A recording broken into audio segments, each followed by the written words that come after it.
Lucas 24, 13 em diante. Quem encontrou faz um barulho aí. Quem pode se colocar de pé, assim faça. Diz assim: e eis que no mesmo dia iam dois deles para uma aldeia que distava de Jerusalém 60 estádios, cujo nome era Emaús, e iam falando entre si de tudo aquilo que havia sucedido. E aconteceu o quê? Indo eles falando entre si e fazendo perguntas um ao outro, o mesmo Jesus se aproximou e ia com eles, mas os olhos deles estavam como se fechados, para que não o conhecessem. E ele lhes disse: que palavras são essas que caminhando trocais entre vós? E por que estáis tristes? Respondendo um, cujo nome era Cleopas, diga comigo, Cleopas, disse-lhe: és tu só peregrina em Jerusalém e não sabes as coisas que nela têm sucedido nestes dias? E ele lhes perguntou quais. E eles lhes disseram: as que dizem respeito a Jesus Nazareno, que foi homem profeta, poderoso em obras e palavras diante de Deus e de todo o povo. E como os principais sacerdotes e os nossos príncipes o entregaram à condenação de morte e o crucificaram. E nós esperávamos que fosse ele o que remisse Israel, mas agora, sobre tudo isso, é já hoje o terceiro dia desde que essas coisas aconteceram. É verdade que também algumas mulheres dentre nós nos maravilharam, as quais de madrugada foram ao sepulcro, e não achando o seu corpo, voltaram dizendo que também tinham visto uma visão de anjos, que dizem que ele vive. E alguns dos que estavam conosco foram ao sepulcro, e acharam ser assim como as mulheres haviam dito, porém a ele não o viram. E ele lhes disse: honestos e tardos de coração para crer tudo o que os profetas disseram. Porventura não convinha que o Cristo padecesse estas coisas e entrasse na sua glória? E começando por Moisés e por todos os profetas, explicava-lhes o que dele se achava em todas as escrituras. E chegaram à aldeia para onde iam, e ele fez como quem ia para mais longe. E eles o constrangeram, dizendo: fica conosco, porque já é tarde, e já declinou o dia. E entrou para ficar com eles. E aconteceu que, estando com eles à mesa, tomando o pão, o abençoou, e partiu, e lhes deu. Abriram-se-lhes então os olhos, e conheceram, e ele desapareceu-lhes. Senhor Deus, fala conosco, nos ensina, trata da gente, pega o nosso coração e faz com ele aquilo que o Senhor decidiu fazer para hoje, através da tua palavra. Palavra essa que tem o poder de penetrar lá dentro e não volta vazia, transforma de dentro para fora. Nessa noite de ceia, onde somos convidados à mesa, também lhe pedimos: fala, pois teus filhos ouvem, em nome de Jesus, amém? Pode adorar ao Senhor sentando. Lucas vai falar sobre esses dois moços, esses dois discípulos no caminho de Emaús. Eu já preguei algumas vezes com base nesse texto aqui. Após a morte de Jesus, no terceiro dia, no domingo, esses dois decidem sair de Jerusalém, que quer dizer habitação da paz, e ir caminhando até uma cidade que era conhecida deles, tanto que há uma casa lá na qual eles entram. Era uma casa que seria para eles um plano B. Eles decidem sair de Jerusalém e ir para aquela casa. E por que eles estão fazendo isso? Por que esses discípulos, esses dois aqui, não estão junto dos outros? Por que não acreditaram naquilo que as mulheres que estiveram no sepulcro na manhã, naquele dia, afirmaram? Dentre elas, a principal, Maria Madalena, que disse que Jesus havia ressuscitado.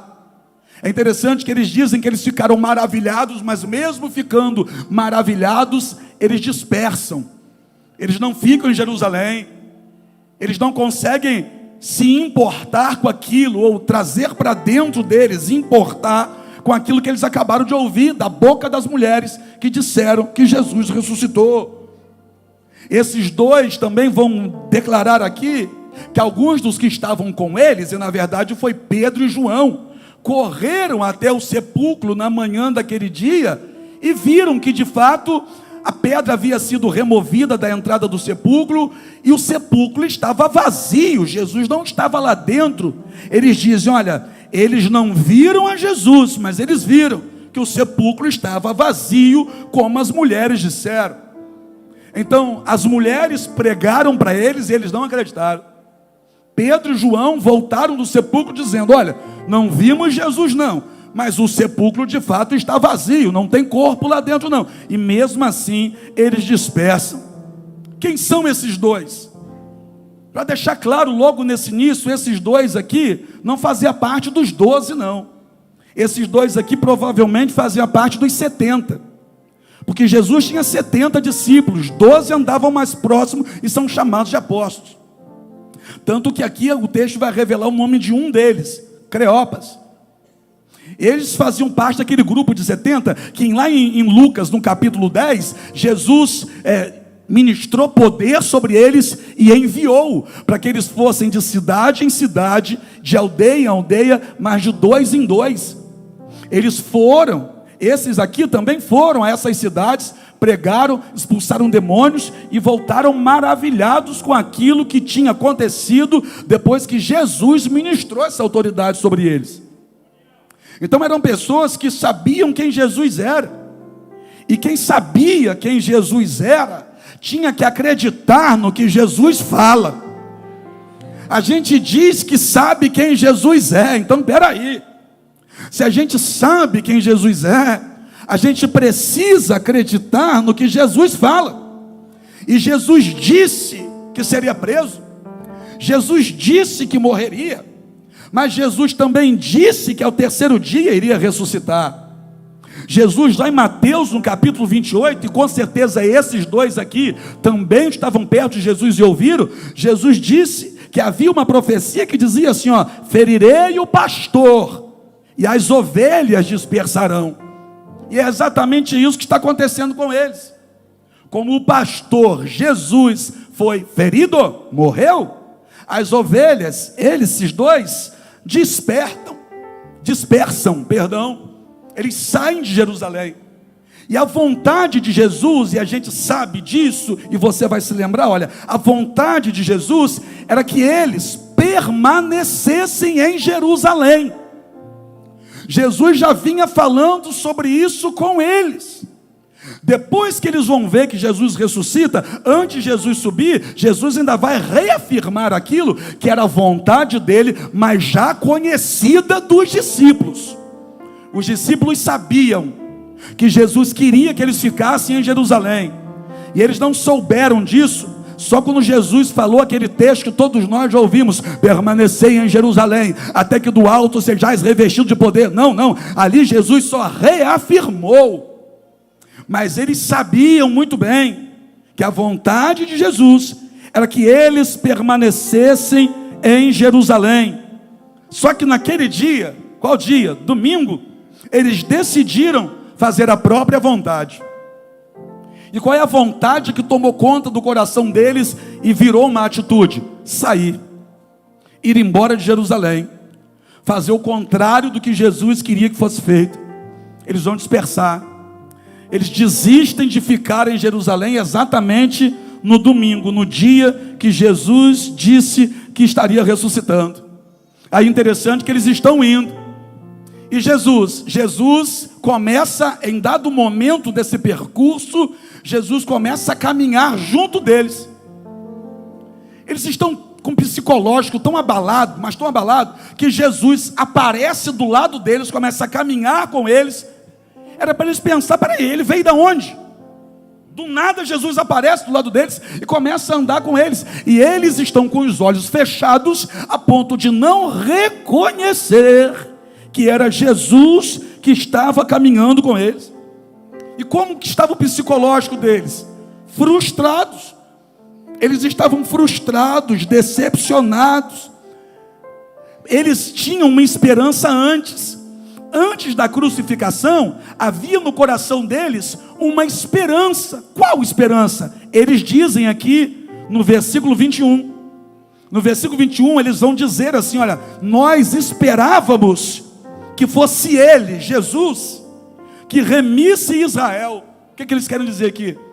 A gente esperava que Jesus fosse tirar Israel de debaixo do jugo de Roma, porque nessa época aqui, Roma exercia domínio, controle sobre Israel, inclusive com impostos muito altos.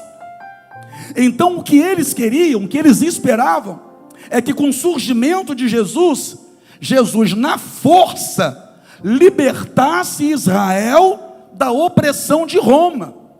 Então olha o que eles queriam. Eles queriam que Jesus liderasse uma rebelião. Eles queriam que Jesus liderasse Israel contra Roma, derrotando Roma e então libertando Israel do domínio de Roma. Era isso que eles queriam. Só que Jesus não fez isso. Nunca houve promessa que Jesus faria isso. Jesus nunca disse que faria isso. E aí, como eles estão frustrados, eles não estão conseguindo enxergar que Jesus está do lado deles. E por que eles estão frustrados? Porque Jesus não fez o que eles queriam que Jesus fizesse. Eu começo aqui. Porque eles decidem sair só porque Jesus não fez o que eles queriam que Jesus fizesse. Eles queriam que Jesus libertasse Israel do governo de Roma. Jesus não veio para isso. E como não veio para isso, como esse não era o propósito, Jesus não fez isso. O desejo do coração deles, desses dois, não foi realizado. Aí eles decidem não ficar. Eles não ficam porque Jesus não fez o que eles queriam que Jesus fizesse. E agora? Desculpa, mas é ceia. Você sabe como é que funciona. E se Jesus não fizer o que você quer, você fica ou você sai?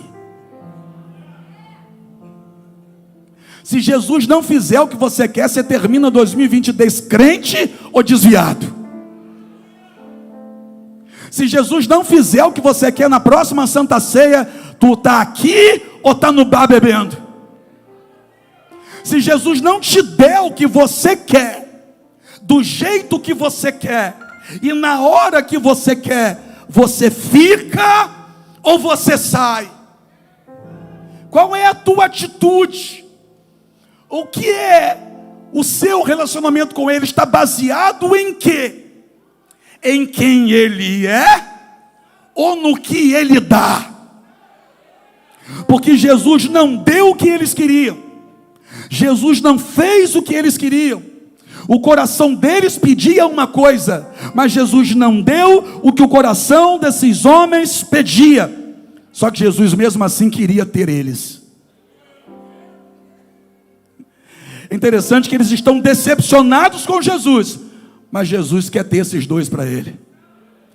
Eles estão magoadinhos, chateadinhos, de biquinho, mas Jesus quer esses dois e não desiste desses dois. Jesus sabe que eles estão decepcionados, Jesus sabe que eles estão entristecidos, Jesus sabe que eles estão para baixo, Jesus sabe que eles desistiram, estão indo embora, mas Jesus não deixa ir. Jesus quer esses dois. Jesus quer você. Jesus quer você que chegou aqui dizendo: ou Jesus faz, ou então não sei mais o que eu faço com a minha vida. Jesus quer você.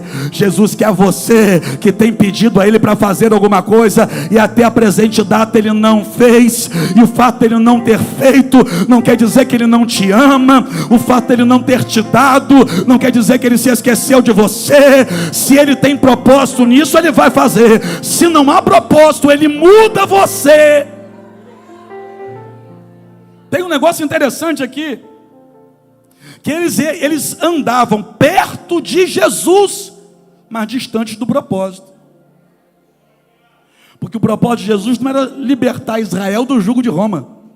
O propósito de Jesus era libertar a humanidade do jugo de Satanás. O propósito de Jesus era muito maior do que eles imaginavam que fosse. O que Jesus veio fazer era muito maior do que a perspectiva pequenininha deles, que era só libertar Israel de Roma. Jesus veio libertar você, quem está do seu lado, quem está lá atrás, a minha vida, a vida deles, a família deles, os amigos deles. Jesus tem muito mais do que aquilo que o meu coração espera. Jesus pode e vai fazer muito mais do que a nossa mera expectativa humana, baseada nesses desejos do nosso coração. Jesus tem mais.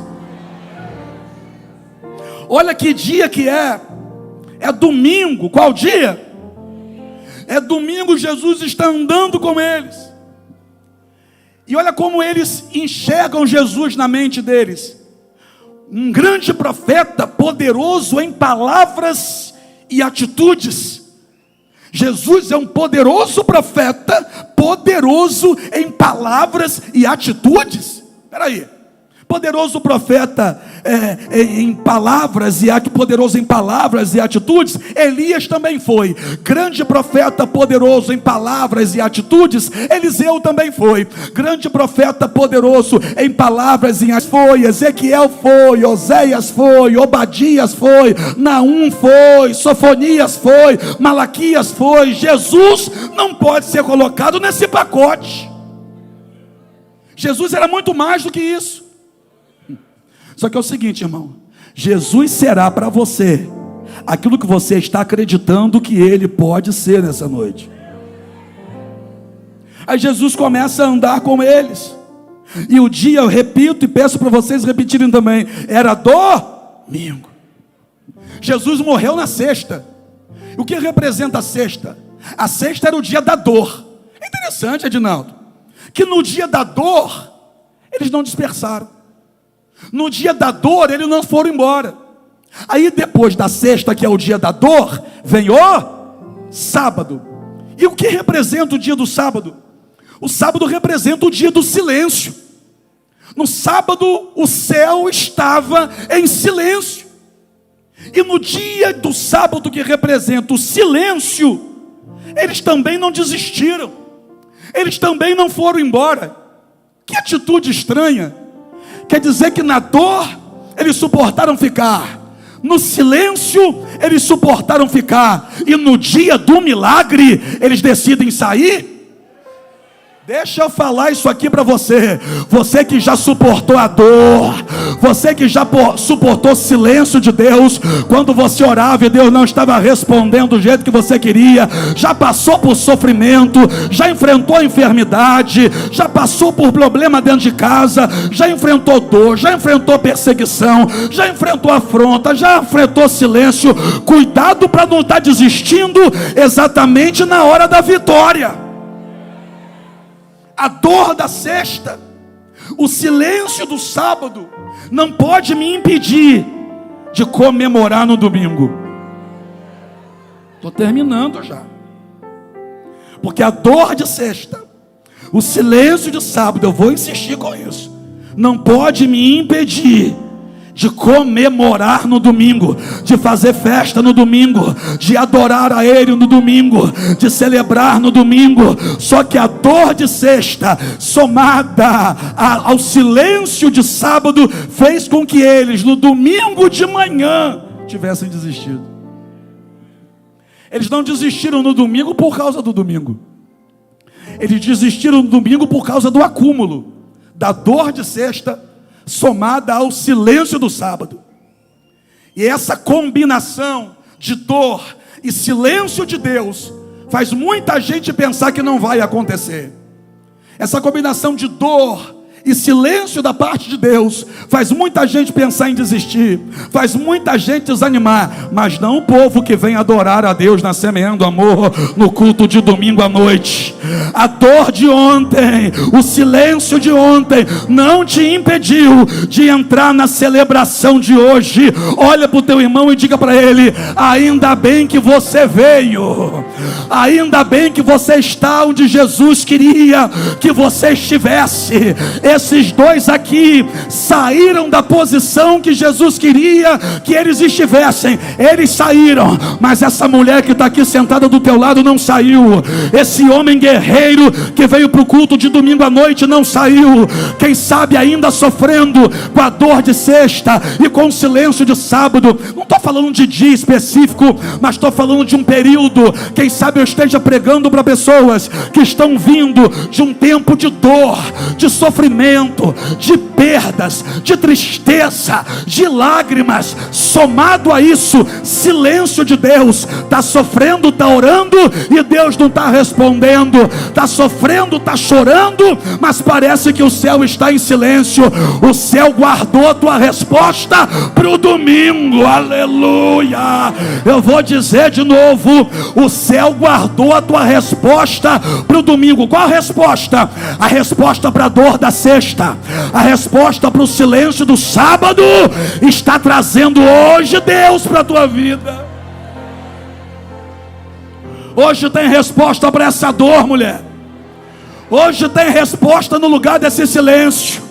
Você vai ver que a dor foi necessária. A dor de sexta foi necessária. O silêncio do sábado foi só um preparo. Para quê? Para tudo aquilo que ele decidiu fazer no domingo. Está pegando ou não? Essa dor que você passou foi necessária. Esse silêncio que estava sobre a tua casa foi necessário, porque Deus estava preparando o ambiente para fazer chegar na tua vida o que ele preparou para o domingo. Nesse domingo tem resposta. Nesse domingo tem milagre, nesse domingo tem transformação. Só quem crê dá glória a Deus aí. O diabo não vai estragar o seu domingo. Eu vou dizer de novo, eu não sei o que está acontecendo com você não, mas o diabo não vai estragar o seu domingo. Apóstolo, eu cheguei aqui mal, o domingo ainda não terminou. O diabo não vai estragar o seu domingo. Apóstolo, é muito sofrimento, você não sabe o que eu estou passando. Não sei mesmo não, mas o diabo não vai estragar o seu domingo. Eu vou dizer até alguém levantar essa cabeça. Para quem é isso? É para você que chegou aqui chorando, é para você que chegou aqui sofrendo, é para você que chegou aqui preocupado com a segunda. Ei, irmão, calma um pouquinho, que para segunda ele já tem solução, mas prova daquilo que ele ainda tem para o teu domingo. O diabo não vai estragar o teu domingo, a dor não vai estragar o teu domingo, o silêncio não vai estragar o teu domingo. É domingo de celebração.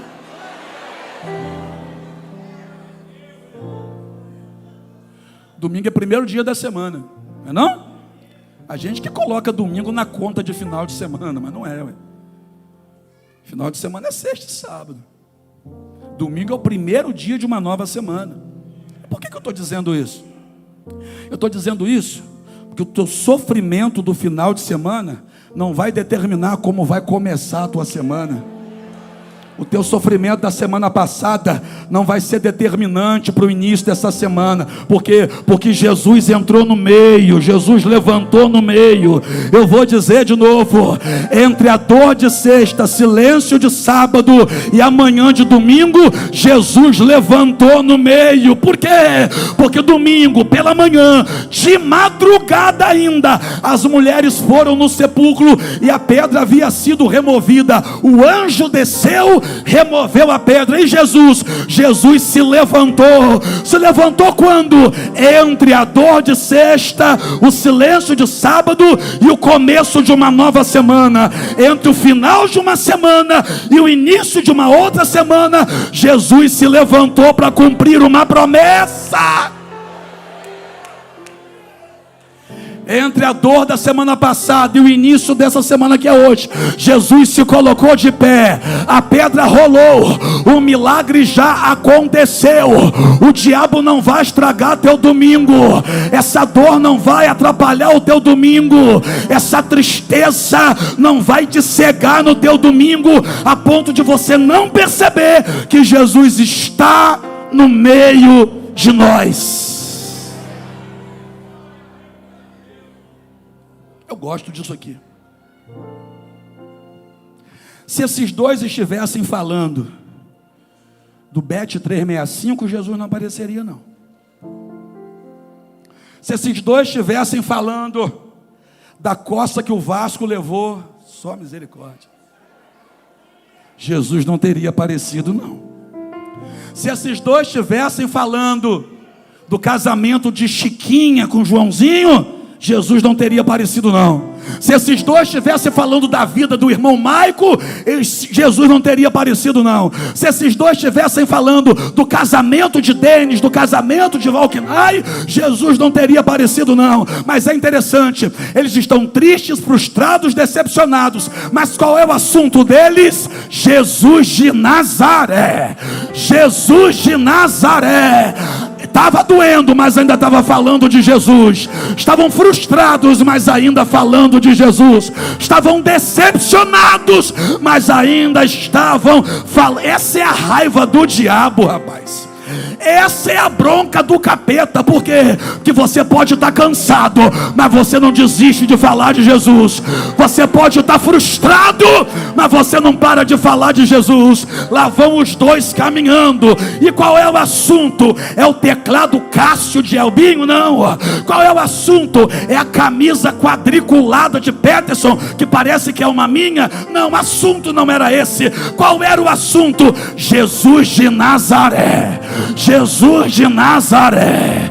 Jesus de Nazaré. Aí tem uma promessa que não pode voltar atrás. Deixa eu te dizer uma coisa. Tem uma coisa que limita a Jesus, limita a Deus Pai. Pergunta para mim o quê?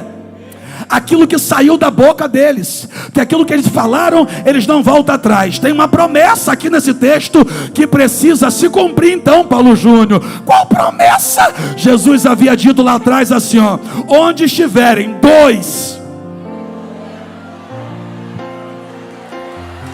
onde estiverem dois ou três reunidos em meu nome, eu estarei no meio deles.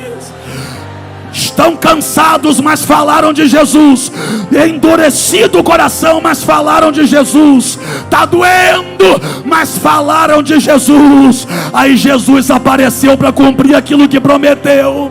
Eu vou dizer de novo: Jesus apareceu para cumprir aquilo que prometeu. O quê? A mesma coisa que ele prometeu para nós e está cumprindo hoje. Porque Jesus está aqui. Jesus está aqui. Ai, meu Deus. Eu vou falar. Posso falar, irmã? Se Jesus apareceu para cumprir a promessa na vida de dois que decidiram sair, que dirá na vida dessa multidão que decidiu ficar? Ele cumpre promessa na vida de dois que decidiram sair. Você acha que ele não cumpriria a promessa na nossa vida que decidimos ficar e ficar falando sobre ele? O assunto da reunião é ele. O assunto desse culto é ele. O centro dessa igreja é ele. O amado dessa obra é ele. Quem sustenta essa casa é ele. Quem mantém a gente de pé é ele. Quem faz a gente abrir o olho pela manhã é ele. O tema principal da mensagem sempre será Jesus. É por isso que Jesus sempre está no meio de nós. Olha para o teu irmão e diga assim, ó: Jesus está aqui, Jesus está aqui. Jesus está aqui. Ele vai fazer o que? Cumprir promessa, cumprir promessa. Ele veio fazer o que? Veio salvar teu domingo. Ele veio salvar o teu domingo. Quem sabe o teu domingo estava meio cinza, teu domingo estava meio sem vida, meio sem graça, passou na casa da sogra, só problema. Mas hoje Jesus chegou para salvar o teu domingo. Vou terminar, porque quem eram esses dois? A Bíblia está dizendo aí, está dizendo o nome de um: Cleopas.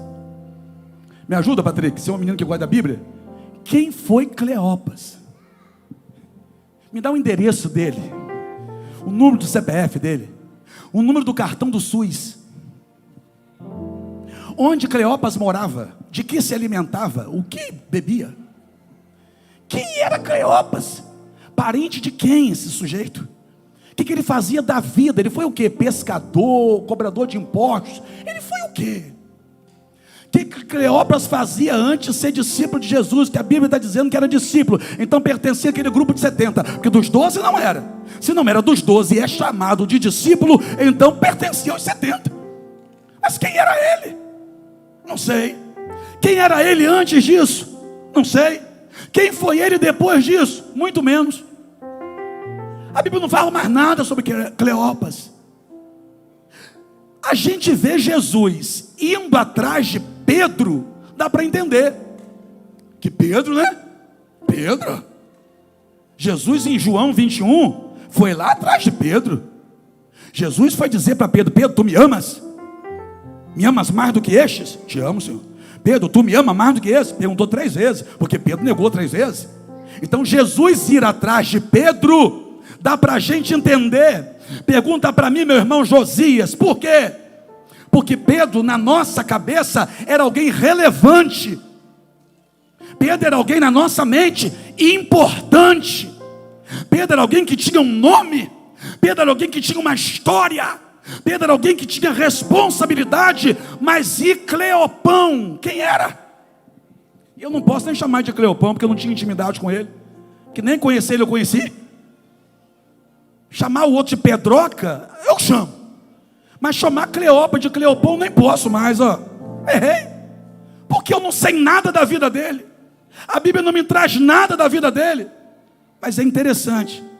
A gente entende um Jesus indo atrás de Pedro. Mas fica difícil para a gente entender um Jesus indo atrás de Cleopas. Mas mesmo que a gente não entenda, Jesus foi.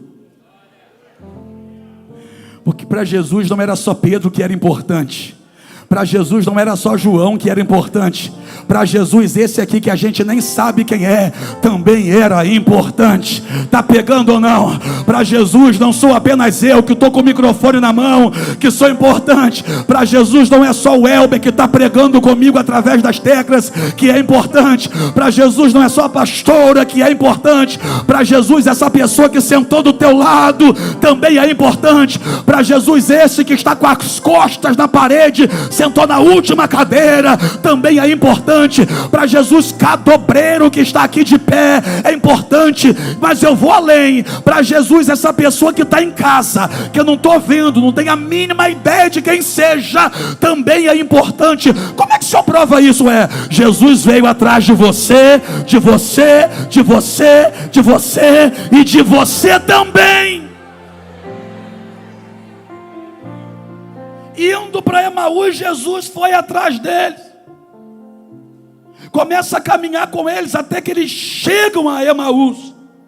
E quando eles chegam a Emaús, o texto vai dizer que Jesus fez como se fosse para mais longe.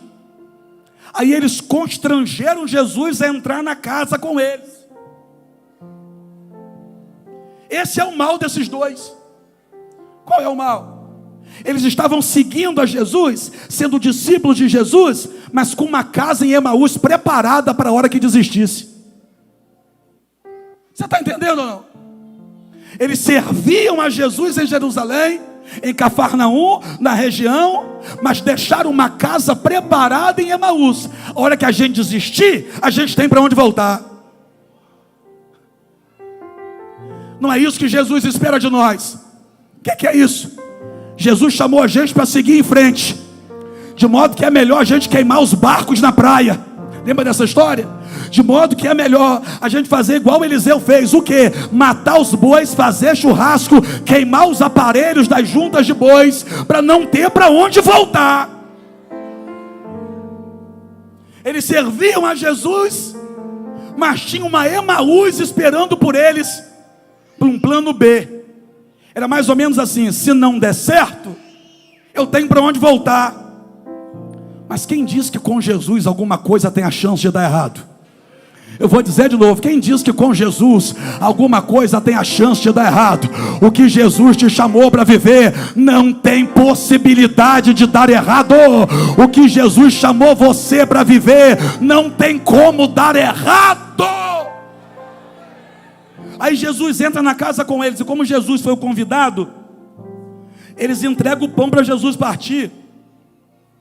Dá para entender que essa casa era deles, porque eles vão usar a situação como se Jesus, só Jesus, fosse o convidado da casa, porque era o convidado da casa que tinha a honra do partir do pão. Então nessa casa, a casa que é deles, Jesus é convidado.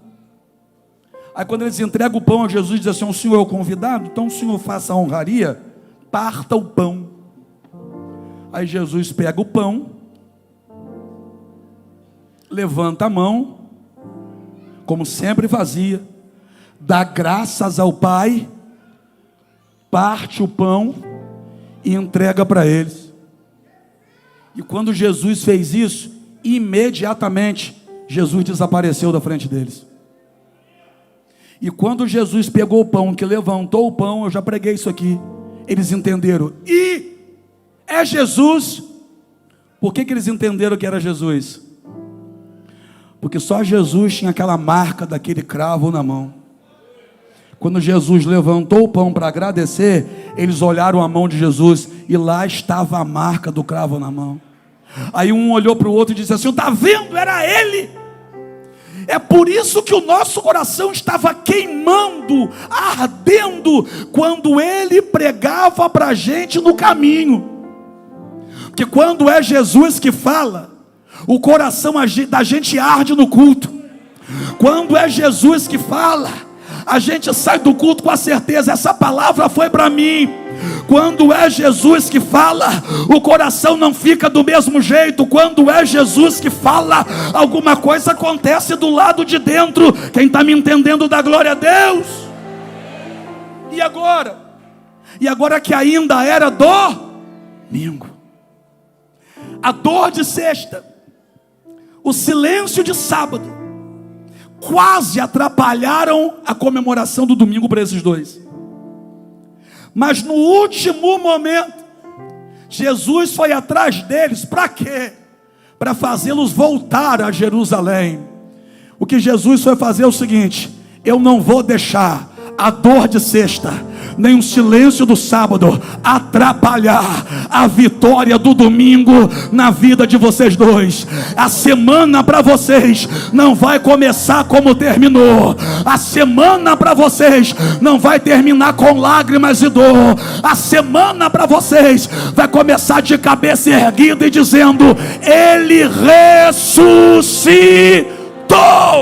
Fica de pé para adorar a ele. A dor que você sofreu, o silêncio sobre o qual você estava, não vai atrapalhar a comemoração desse domingo. Essa semana vai ser diferente para a tua vida. O que eu declarei aqui sobre a igreja que estava reunida pela manhã, eu declaro sobre você: outubro vai ser o melhor mês do seu ano até aqui. Outubro vai ser o melhor mês de 2023 até o momento. A sua casa será abençoada. Onde você colocar as tuas mãos, o meu Deus vai te honrar, te fazendo prosperar. Deus vai curar você. Essa enfermidade não entra contigo em outubro, não. Ficou para trás, acabou. A dor de outubro ou o silêncio não vai atrapalhar. A dor de setembro ou o silêncio não vai atrapalhar a comemoração de outubro. Outubro é mês de festa, e não é só para Semeando Amor enquanto instituição. Outubro é mês de festa para cada membro dessa igreja aqui. Nós vamos comemorar. Deus vai te dar razões para dar glória a Deus. Adore a Ele desde agora, vai.